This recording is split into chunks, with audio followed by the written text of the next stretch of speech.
അവിടെ നിറയെ ടൂറിസ്റ്റുകളുണ്ടായിരുന്നു. Mini Switzerland എന്ന് പറഞ്ഞ ഏരിയയിലായിരുന്നു.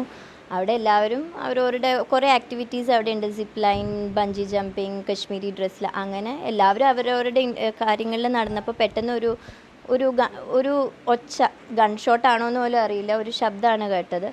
അപ്പോൾ അത് കഴിഞ്ഞ് പിന്നെ ഒരെണ്ണം കൂടി കേട്ടപ്പോൾ ഞാൻ കണ്ടു ഒരെണ്ണം മേലേക്ക് വെടിവെക്കും, മീൻസ് ദൂരെ അത് കണ്ടു.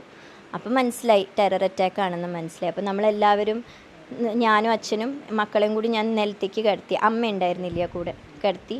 എന്നിട്ട് ഞങ്ങൾ അവിടെ നിന്ന് ഓടി രക്ഷപ്പെട്ട് പുറത്തേക്ക്, ഒരു ഫെൻസ്ഡ് ഏരിയ ആണ്, ഫെൻസിൻ്റെ താഴെ കൂടെ രക്ഷപ്പെട്ട് പിന്നെ ചുറ്റും കാട്. അപ്പോൾ പലരും പല ഡിറക്ഷനിലാണ് ഓടുന്നത്. അങ്ങനെ ഓടി വന്നപ്പോൾ ഒരു ടെററിസ്റ്റ് പുറത്തേക്ക് വന്നു. ആ പ്രെമിസിസിൻ്റെ ഉള്ളിൽ നിന്ന് ഈ ഓടുന്ന ആൾക്കാരുടെ അടുത്തേക്ക് വന്നിട്ട് എല്ലാവരോടും കിടക്കാൻ പറഞ്ഞിട്ട് നമുക്ക് കേൾക്കണില്ല എന്താ ചോദിക്കണേന്ന്. അപ്പോൾ നമ്മൾ പല ഗ്രൂപ്പ് അവലിപ്പോടുന്ന് ഓടിക്കഴിഞ്ഞാൽ അപ്പോൾ നമ്മളങ്ങനെ ഫ്രോസൺ അല്ല, അവിടെ ഷൂട്ട് ചെയ്തു, എന്തോ ചോദിക്കണു, ഷൂട്ട് ചെയ്യണു. അങ്ങനെ എൻ്റെ അച്ഛൻ്റെയും എൻ്റെ അടുത്തേക്ക് വന്നു.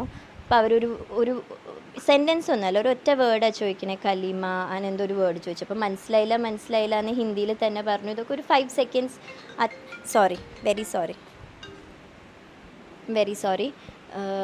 അപ്പോഴേക്കും അച്ഛനെയും എൻ്റെ മുമ്പിൽ വെച്ചിട്ട് ഷൂട്ട് ചെയ്തു. അപ്പം എൻ്റെ മക്കൾ ട്വിൻസ് എൻ്റെ കൂടെ ഉണ്ടായിരുന്നു, ബോയ്സ്. അവരായിരുന്നു എൻ്റെ വേക്കപ്പ് കോൾ. അമ്മ ലെറ്റ്സ് മൂവ് എന്ന് പറയാൻ, ഞാൻ അച്ഛനെ കെട്ടിപ്പിടിച്ച് കരയായിരുന്നു. അപ്പോൾ ലെറ്റ്സ് മൂവ് എന്ന് പറഞ്ഞപ്പോൾ പിന്നെ എൻ്റെ ഉള്ളിലെ മദറായിരുന്നു. പിന്നെ അപ്പോൾ അച്ഛന് ഓൺ ദി സ്പോട്ട് ഡെഡാന്ന് എനിക്ക് മനസ്സിലായി. അച്ഛനെ ഇനി സേവ് ചെയ്യാനോ എന്തെങ്കിലും ബ്ലീഡിങ് സ്റ്റോപ്പ് ചെയ്യേണ്ട ആവശ്യമൊന്നും അച്ഛനില്ലായിരുന്നു. ഞാൻ എൻ്റെ മക്കളെയും കൂട്ടി അവിടെ നിന്ന് ആ കാട്ടിക്കൂടെ ഏതൊക്കെയോ വഴികളിലൂടെ ഓടി എസ്കേപ്പ് ചെയ്ത്, പിന്നെ ഞങ്ങൾ ഒരു ഗ്രൂപ്പിന് പലയിടത്തുനിന്നും വരുന്നവരെല്ലാവരും കൂടി ഒരു സ്ഥലത്തെത്തി. അപ്പോൾ ഈ ഹോഴ്സസ് റൺ ചെയ്യണ സ്ഥലം, അങ്ങനെ അതേ ഫോളോ ചെയ്ത് മുക്കാൽ മണിക്കൂർ കഴിഞ്ഞപ്പോഴേക്ക് സിഗ്നൽ കിട്ടാൻ തുടങ്ങി.